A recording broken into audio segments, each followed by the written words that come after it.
Salut à tous, c'est Ekichi. Ça faisait longtemps, une fois de plus.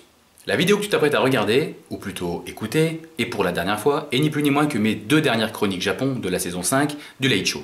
Donc la saison passée, que j'avais tout simplement oublié de poster quoi. Et quand je dis pour la dernière fois, au cas où tu y loupé l'info, faut me suivre sur les réseaux. Mes chroniques seront désormais, et comme les émissions du Late Show, filmées en live sur Twitch et rediffusées par chronique sur YouTube, ainsi que la version complète du live bien sûr, et également dispo sur toutes les plateformes d'écoute. Donc tu n'as aucune excuse pour écouter ou regarder une émission. Deuxième chose, ma toute première chronique filmée donc, de la saison 6 est d'ores et déjà disponible dans la version complète du live de l'émission. Et très prochainement en individuel sur ma chaîne YouTube. Celle-ci, hein. Donc je t'invite également à suivre l'émission sur ses réseaux, Insta, Facebook, TikTok, YouTube et Twitch bien sûr. Si tu es aussi passionné de cinéma et de bonne ambiance. Je te laisse donc avec ces 2 dernières chroniques audio, une qui avait un lien avec Knot at the Cabin je crois, un des 2 films dont on avait parlé, et l'autre sur les empereurs au Japon. Donc pour la dernière fois, bonne écoute. Et à la prochaine. On va passer à la dernière partie de notre émission. C'est l'Izakaya de Ekichi sur un thème mystère. Tout de suite, générique. Ekichi, je te laisse la parole pour la chronique donc, de l'Izakaya de Ekichi. Alors, comme j'essaye parfois de le faire, j'ai trouvé une thématique à peu près en rapport avec les films dont on a parlé.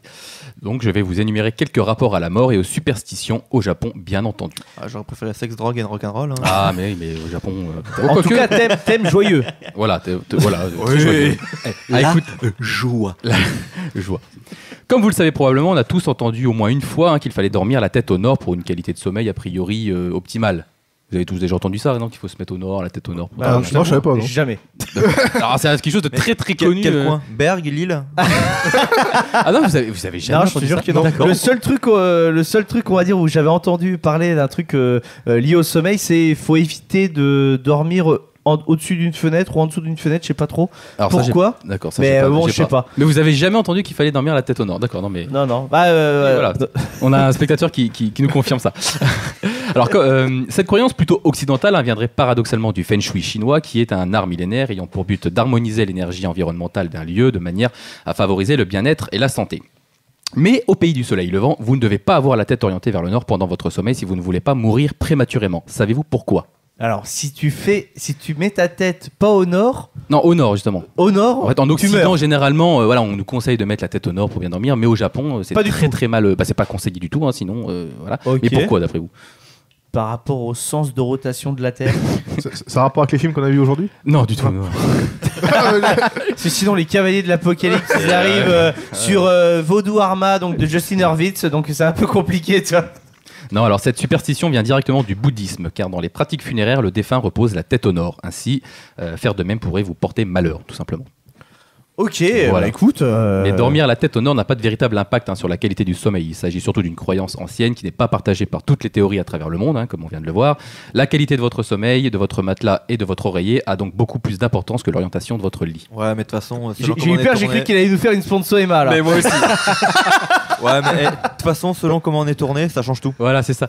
Exactement. Mais c'est dingue que vous ayez jamais entendu ça. Alors que moi, depuis tout petit, j'ai toujours entendu ça. Le lit, mets ta tête de lit au nord, machin, tu vas mieux dormir. Ah ouais. Par contre, il me semble qu'à l'époque, ils dormaient tous assis. Parce que s'ils s'allongeaient, c'était le diable qui Ça, au Japon? Non, ici. Ah, chez nous? Ouais. Peut-être, alors là. C'est ce que Notre spectateur confirme aussi. Ok, d'accord. Parce que, une fois, t'étais là quand on était voir la maison de Victor Hugo Oui, à Paris. exact, oui. Et le lit Victor Hugo, tu peux pas t'allonger. Tu t'assois D'accord. dessus et tu dors assis en fait. Ok, putain. Oui, c'est vrai qu'on a fait ça dans notre vie, on a été voir la maison de Victor Hugo. Oui. C'est vrai, putain, exact. Oh. Hein. Mais alors, il dormait assis et il écrivait debout, le gamin. C'est compliqué quand même. Je veux pas savoir ce qu'il faisait allongé. Alors, deuxième point. Au Japon, à table, il est très fortement déconseillé de faire quelque chose. Savez-vous quoi? Bon, il est déconseillé de faire plusieurs choses, mais là, c'est une en particulier. De boire. Non. Non, c'est vital, c'est important. Poser ses coudes. Jérôme, as-tu une idée? Qu'est-ce qu'il est très fortement déconseillé de faire au Japon à table? De manger avec les doigts. Non. Dire non, merci. non, parce que justement, les sushis, Roter. c'est hein? Roter. Dire Non, merci. non.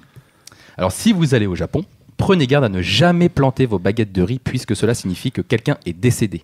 En fait, le bol de riz peut être associé au bol d'encens que les bouddhismes utilisent lors des cérémonies funéraires. Ce serait donc très mal vu. D'accord. Ah ouais, bah écoute, je sais pas. Je l'ai déjà entendu et c'est peut-être toi qui me l'avais dit, c'est pour ça que tu m'as regardé avec insistance. Donc lorsqu'on partage un repas avec des Chinois ou Japonais, car ça marche aussi avec les Chinois, il est important de connaître certains aspects de la culture et notamment ces petites choses qui nous paraissent insignifiantes mais qui peuvent choquer ceux qui sont autour de vous. Manger avec des baguettes est déjà un challenge pour certains, mais apprendre les bonnes manières en est une autre. Tout comme avec notre culture de la table en France. Hein. Très compliqué. Oui, le pain, tout ça. Le pain retourné, voilà. ne pas se passer le sel, il faut le récupérer. Tu peux pas te passer le sel d'une main à une main, il faut le D'accord. poser. Les coudes sur la table, c'est interdit, exactement. Et puis nous, on a 10 000 couverts. Hein. Eux, ils ont que les baguettes, mais les fourchettes à gauche, le couteau à droite, les différents verres, savoir à quoi. C'est très compliqué. Hein. Les bonnes manières, c'est pas si simple. Le verre à eau, le verre à vin, le verre à purée. Oh là. Le verre à vin, celui-là, on le connaît facilement, hein. On n'est pas français pour rien, hein. Alors, troisième point. Au Japon, quand il y a de l'orage, une croyance veut que les gens cachent une partie de leur corps. Savez-vous laquelle ? 3 propositions. Leurs oreilles, leur nombril ou leur nez. Nombril. Wow, alors pourquoi ? Aucun rapport. Je trouve ça débile, du coup, je me dis pourquoi Non, pas. mais si, c'est le nombril. Moi, je pense que Ah, c'est. Ouais, c'est une parce que- info. Non, c'est parce que c'est là où tu connectes le chargeur, non ? Pour éviter Donc, la pour fertilité. éviter une surtension. Non. Non, Non, parce que peut-être que dans leur culture, c'est peut-être Voilà, l'endroit c'est ça, où alors. ça a déjà tapé une fois. Alors, Je sais pas. Non, mais d'où le trou ? Tape dans le fond, je suis pas ta mère. peut-être. Non, mais ça, alors, bonne théorie, la foudre qui aurait amené le nombril. Non, alors si vous allez au Japon, lorsque le ciel gronde, vous entendrez très probablement les adultes dire aux enfants de se couvrir le nombril pour ne pas se le faire manger. En fait, cela vient d'un mythe très populaire qui terrifie les petits Japonais. Dans l'archipel, on dit que Raijin, le dieu du tonnerre et des éclairs, et son animal de compagnie Reiju, qui a très certainement inspiré le Pokémon Raichu, ont l'habitude de détruire le nombril des humains. C'est pourquoi les enfants couvrent leur ventre quand il y a de l'orage. Un bon moyen pour les parents de s'assurer que leur petit protégé reste bien au chaud les soirs de tempête. Ça te faire manger le nombril. Ouais, alors, ils ont des peurs très très précises. quand Ouais, même. c'est vrai. Hein, C'est ça qui est dingue. Toujours, C'est ça même, qui est- même concernant les yokai, hein, dans ce que Ouais, j'ai ouais. fait, c'est toujours des trucs très précis, C'est particuliers. des situations très précises. Ouais, c'est ça. Mais Vraiment. après, en l'occurrence, voilà, c'est parce que vu qu'ils sont sur une île, il va y avoir beaucoup de vent, et donc c'est pour que tu te couvres le bide pour pas choper la crève. Bah, du quoi. coup, ils s'en servent pour ça, Donc, mais non, dans, mais dans le, dans le super mythe, bien vu. dans le mythe, le dieu du tonnerre détruit les gens par le nombril. C'est trop cool, ça. C'est trop cool. Non, mais le mythe est cool. Ah, Ouais. bref, vous m'avez compris, les amis. Alors, 4e point. Comme vous le savez tous, le chiffre 7 est considéré par beaucoup comme un chiffre magique ou chanceux, comme pour les 7 péchés capitaux, les 7 jours de la semaine, le 7e ciel, les 7 merveilles du monde, les 7 couleurs de l'arc-en-ciel, etc., etc. Son exact opposé, le nombre 13, qui est un chiffre qui porte malheur. Les nombreuses incidences du nombre 13 dans divers domaines temporels, religieux, historiques ou mathématiques semblent expliquer le caractère mystérieux et les superstitions entourant ce nombre. Et il me semble que toi, t'es fasciné, Dim, par le chiffre 13. Exactement. Je l'ai tatoué, même, d'ailleurs. Ouais. Et pourquoi cette fascination ? Bah justement pour ce que tu évoques, en fait, pour dire que pour certaines personnes c'est vraiment limite un chiffre à éviter à tout prix, etc. C'est un homme à éviter. Ou alors justement pour d'autres personnes c'est un chiffre qui va plutôt amener de la chance et autre chose. Et j'aime cette ambiguïté dans le nombre, en fait. Beaucoup de mystère aussi. Ouais, et mystère aussi lié à ça. Mais j'aime bien ce nom. Et après je l'ai tatoué aussi lié à la BD aussi. Hein, D'accord. Simplement. Hein. Voilà. C'est au même endroit que le personnage. Donc voilà. Mais le chiffre me fascine, en fait. Ok. Aussi. Mais du coup, dans la culture japonaise, certains chiffres sont aussi à proscrire. Savez-vous lesquels ? Est-ce que c'est des chiffres entre 1 et 10 ? Oui, c'est ça. Ok, d'accord, c'est un chiffre. Leurs Le- chiffres portent malheur à eux, on va dire. Le 6 et le 9, peut-être ? Pas le 4. C'est ça. Jérôme a raison, c'est le 4. Pourquoi ? Alors, Je sais plus pourquoi, mais je l'ai déjà entendu. au Japon, on évite le Mousquetaire 4. Non, tout simplement parce qu'il se prononce shi, alors S-H-I, tout comme le mot mort en japonais. Mais aussi le 9 qui peut se prononcer ku, donc K-U, comme l'angoisse ou la peur. Mais c'est surtout le chiffre 4 qui porte Ah, t'as vu, vraiment j'ai malheur. dit 9. Bon, j'avais dit Ouais. 6 avant. Et c'est mais, surtout le chiffre 4. Et d'ailleurs, donc ne soyez pas étonnés si certains chiffres n'apparaissent pas sur les chambres d'hôtel ou les hôpitaux, hein, où il ne se passe jamais rien à certaines dates. Pardon. Mais c'est vrai que le chiffre 4, il y a beaucoup de. Il n'y a pas de 4e étage. Ça va être souvent soit du 3 au 5 ou alors 3 bis. Et même des fois, ça va loin. Quand il y a beaucoup de chambres, ils mettent jamais le chiffre 4 dans un nombre. Donc si on passe de la chambre 123 à 125, le chiffre 4 n'est jamais. Ah ouais. Ouais. Ouais, bah, les ricains, c'est souvent, t'as pas de 13e étage. C'est le 13. souvent, Les ricains, chez c'est les ricains. c'est le 13. Ok. Donc voilà. Alors j'aurais pu vous parler de bien d'autres points, mais j'ai choisi de prendre le risque d'en choisir 4, mon côté un peu provoque, en espérant que je ne vais pas m'attirer les foudres du Nord et me faire manier à la baguette. C'est tout pour moi. Ou de faire bouffer le nombril. Oh là là. Bah écoute, merci beaucoup Eikichi pour cette chronique. C'était vraiment sympa. Franchement, j'ai kiffé parce que j'ai découvert plein de trucs liés aux superstitions. Ma préférée, c'est celle liée à la foudre, j'avoue, parce que je trouve que c'est assez malin. Justement d'amener un côté mythologique, etc., pour protéger les enfants, juste de pas potentiellement attraper froid ou autre maladie ou autre chose, et puis de se couvrir aussi, c'est important en jour de tempête. Merci beaucoup. Oui. Ce qui est dingue, c'est que si on additionne les chiffres du 13, ça fait 4. Peut-être aussi. Non, mais c'est... allez, on va... je vous conseille aussi... je vous conseille le film numéro 23 si vous ne l'avez pas vu. Oui, très bon. Voilà, très bon film avec Jim Carrey. Moi, j'ai beaucoup aimé. Alors moi, j'avais pas été convaincu. On va tout de suite passer à la dernière rubrique de l'émission, l'Izakaya de Eikichi, générique. Eikichi, je te laisse la parole pour cette chronique. Alors, comme nous avons parlé du film Jeanne du Barry, qui met en scène entre autres Louis XV, dit le bien-aimé, qui est d'ailleurs le seul roi de France à naître et mourir au château de Versailles. Voilà, petite fact de culture G. Il est couronné à l'âge de 5 ans suite à la mort de son arrière-grand-père Louis XIV. Alors, j'ai pas très bien compris l'ordre de succession. Tout ce que je sais, c'est qu'on n'a pas la même vie. Mais là où la France a principalement connu la monarchie dans son histoire, le Japon, lui, car c'est ce qui nous intéresse, a connu son premier empereur en 660 avant Jésus-Christ. Est-ce que vous savez qui c'était? Sans forcément dire son nom, est-ce que vous savez d'où vient le premier empereur du Japon? Pas du tout. C'est tout simplement le descendant de la déesse Amaterasu, la déesse du soleil. C'est bon pour vous? Mais genre... selon la légende, le premier empereur, c'est le descendant de la déesse du soleil. D'accord, ok. Mais il n'y a aucun tracé. C'est fou ce que nous, on a tout démystifié, quoi. Parce que bon, ils sont censés être rois de droit divin, etc. Mais nous, c'est Clovis, un pauvre barbare qui est venu envahir la France. Exactement, c'est vrai. Mais il faut savoir que la famille impériale du Japon, aussi nommée la lignée Yamato, est la plus ancienne dynastie régnante au monde. Puisque selon la tradition japonaise, elle remonte donc au fondateur mythique du Japon, l'empereur Jinmu, qui aurait donc régné de moins 660 à moins 585. Mais quoi qu'il en soit, tous les empereurs historiquement reconnus du Japon depuis l'empereur Ojin, qui a occupé le trône à la fin du 3e siècle, sont issus de cette lignée. Ça, c'est incroyable. Ça, c'est beau. Ça, tu te dis quand même que c'est la même lignée de la même famille, on va dire, qui est sur des siècles. Si tu reprends la lignée de ceux qui devraient nous gouverner, maintenant tu as un petit-fils, je crois, de Franco, qui parle pas un broc de français. Donc au final, moi c'est pour ça que ça me choquait pas d'avoir Johnny Depp, tu vois, qui incarne le roi de France, parce que celui qui pourrait être notre roi de France, si c'était un Bourbon actuellement, il parle pas français. Mais il y en a plusieurs en plus des prétendants. Il y en a plusieurs parce que je crois qu'il y a un mec... Parce que ça dépend si c'est un Bourbon ou un Orléans. Ouais. Voilà, mais le côté Bourbon, donc c'est ceux auxquels on a coupé la tête, pas les restaurer d'après. Voilà, ce serait un petit-fils de Franco. Ok. Louis XX. Oui, c'est ça. C'est vrai en plus. C'est Louis de Bourbon, il s'appelle. Louis de Bourbon. Ok, d'accord. Mais à partir du 3e siècle, le Japon a connu une très grande ère appelée le Bakufu ou le Shogunat, venant de Shogun. Est-ce que vous savez ce que c'était que le Shogun au Japon? C'est une boîte de nuit. Ça au Shogun. Shogun, c'est la différence entre le Shogun et l'empereur. C'est une autorité militaire, le Shogun. C'est ça, le Shogun, c'est un peu le premier ministre militaire en fait. Putain, du Japon. Imagine un japonais, contexte japonais qui arrive en France, Bruce Campagne, boum, il tombe sur Shogun Tonight. Tu fais oh là là là là, qu'est-ce qu'il fait là? Le gars, déjà il est en transe, il tombe. Il sort en katana, il tue, je pense. Oh my wa Shinderu.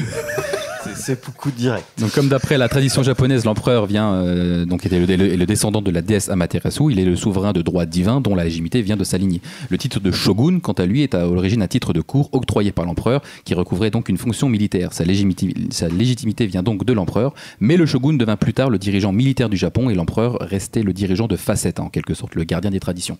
Pendant très longtemps, c'est le shogun qui a gouverné en fait le Japon. Enfin, gouverné. Officieusement, quoi. Ouais, donc du coup, tu gardes la même dynastie, mais le shogunat, il change tout le temps. C'est ça, oui. En fait, l'empereur, il était là un peu comme la reine d'Angleterre. Voilà, je n'osais pas le dire, je sais pas si. Clairement, un peu comme le roi d'Angleterre. Comme le roi d'Angleterre, oui. Pardon. Exactement, oui. Vive le roi. Le shogunat prend fin dans les années 1860, durant laquelle le Japon a mis fin à sa politique isolationniste et modernisa le système féodal du shogunat pour donner naissance au gouvernement Meiji. Cette période marqua ainsi la fin de l'époque Edo et précède l'ère Meiji. Le Japon devient donc officiellement un empire, bien qu'il y ait quasiment eu toujours un empereur. Ok. C'est ce qu'on avait parlé en off, toi. Le fameux passage où on arrive donc dans les années 1860. 1860. C'est juste la fin du shogunat et donc la restauration de l'empereur en tête du pays. Il récupère les droits. C'est ça. Mais aujourd'hui, l'empereur a uniquement un rôle symbolique, un peu comme il l'a toujours eu finalement. À l'heure actuelle, là, okay. Ouais, c'est le Premier ministre. Ça fait un peu comme en Angleterre maintenant. Ok. Donc, vraiment, l'empereur au Japon, il est vraiment là pour. Voilà. Par contre, il est très respecté. Un peu, encore une fois, comme en Angleterre, c'est la figure, c'est le symbole. Mais d'accord. Il n'a aucun droit de dirigeant. Je crois qu'elle avait, ou le roi d'Angleterre a quand même quelques droits quand même. En Angleterre. Hein. Je sais que c'est un régime parlementaire, mais quand même. Ils en ont, mais ils ont tellement peur de leur popularité. Non, ils ont peur après que le pouvoir les renverse, qu'ils disent rien en fait. C'est possible aussi. Non, mais c'est ça. Ils pourraient renverser de nos jours, je pense que le gouvernement entre guillemets dissoudre l'Assemblée, mais ils le feront jamais. Oui, c'est tellement ils ont le pouvoir de le faire, mais je pense que si vraiment il y a un monarque de nos jours qui reprend le pouvoir, c'est. Et puis t'as toujours une chambre des lords. Oui. Tu vois, t'as toujours le sang bleu et le sang rouge dans 2 assemblées différentes quand même. En Angleterre, chez les Anglais. Hein. Ouais, donc c'est autre chose, hein, voilà quoi. Et donc je voulais aussi profiter de cette chronique pour vous parler de l'histoire des 47 Ronins. Ça vous dit quelque chose? Oui. J'imagine que oui quand même. C'est pas un film avec Nicolas Cage? Non, c'est Keanu Reeves. Alors dernièrement, ouais. L'histoire des 47 Ronins, aussi connue sous le nom des 47 samouraïs, est un épisode de l'histoire classique japonaise. Elle est décrite dans les manuels d'histoire japonais comme une légende nationale. Mais ce n'est pas du tout une légende, hein. C'est un véritable épisode de l'histoire féodale japonaise. Cette histoire a eu droit à une quinzaine d'adaptations cinématographiques depuis 1910, sans compter les séries et téléfilms japonais, hein, dont il y en a une pelletée. Donc le film avec Keanu Reeves sorti en 2013 en est la dernière adaptation en date, bien qu'elle soit revisitée en y rajoutant du fantastique dedans. Oui, c'est vrai que il est allé loin là, Keanu, parce que c'est son film. Hein. Ah, c'est son film, d'accord. Je sais. Non, c'est pas. Lui, il joue dedans, mais il en a fait un. C'est l'homme de Taichi, un truc comme ça. C'est lui qui le réalise, l'homme de Taichi, un truc comme ça. D'accord, j'ai pas vu. Mais c'est vrai que les Japonais ont cette tendance à d'idolâtrer, fantasmer toutes les histoires des épisodes féodaux, surtout les samouraïs, etc. Enfin, je sais pas pourquoi, ils idolâtrent beaucoup, alors que nous, un peu moins, j'ai l'impression, tout ce qui est histoire de France. Enfin, on n'enjolive pas énormément. Toi, même dans Jeanne du Barry, on leur a coupé la tête. Ouais, c'est ce que j'allais dire. Nous, on a un contexte, on s'est révolté. C'est pas faux. Eux, c'est pas trop par rapport aux dirigeants. Je parle vraiment dans l'histoire, les samouraïs, tout ça, même l'histoire féodale, c'est très, très idolâtré, c'est très fantasmé au Japon. Ils sont encore très attachés à leurs origines, finalement. Ouais, mais c'est vrai. Ouais, mais c'est compliqué d'avoir des Air Jordan dans les pieds, tu vois. Tu peux pas. Ah. Oui. Jérôme, il s'est censuré lui-même. Là, je vous avoue, là, à mon avis, il voulait aller beaucoup plus loin pour dire entre guillemets que on est bien lotis là à l'heure actuelle qu'à l'époque, par rapport à l'époque. Oui, je pense, oui. Et donc en parlant des samouraïs, je voulais terminer cette chronique par une petite déclaration envers un film nippo-américain inspiré d'une histoire vraie, bien qu'elle soit revisitée dans le film, qui se passe en 1876. Est-ce que vous avez une idée du film en question ? Je sens que Tom Cruise n'est pas loin. Ah, ce film est donc Le Dernier Samouraï. Le personnage principal joué par Tom Cruise est inspiré à la base de Jules Brunet, un officier français qui a démissionné de l'armée par fidélité au dernier shogun Tokugawa, qui avait passé un traité d'amitié avec Napoléon III.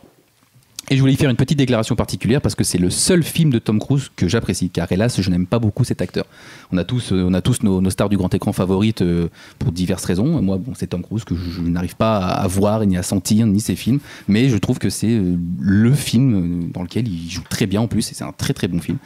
Donc voilà, je ne sais pas si vous avez vu Le Dernier Samouraï. Oui. Alors, je l'ai jamais vu, moi. J'ai jamais vu ce film. J'ai juste vu ce moment où il monte sur un canasson, où il descend d'un canasson et il met un coup de latte dans les burnes d'un des figurants qui est sapé en soldat. Ah oui. Et blam. Et ça devait être en descendant du cheval et donc blam. On fera raccord. Spoil, à la fin, il meurt. Oui. Ouais, voilà. Comme d'hab. Avec ses camarades japonais, du coup. Donc, comme quoi, un bon scénario, une bonne réalisation ou tout simplement un très bon film peut nous faire revoir nos jugements sur un acteur. Totalement. Après, Tom Cruise joue bien dans d'autres films. Oui, non, mais oui, ça je dis pas. Il y a des bons acteurs que.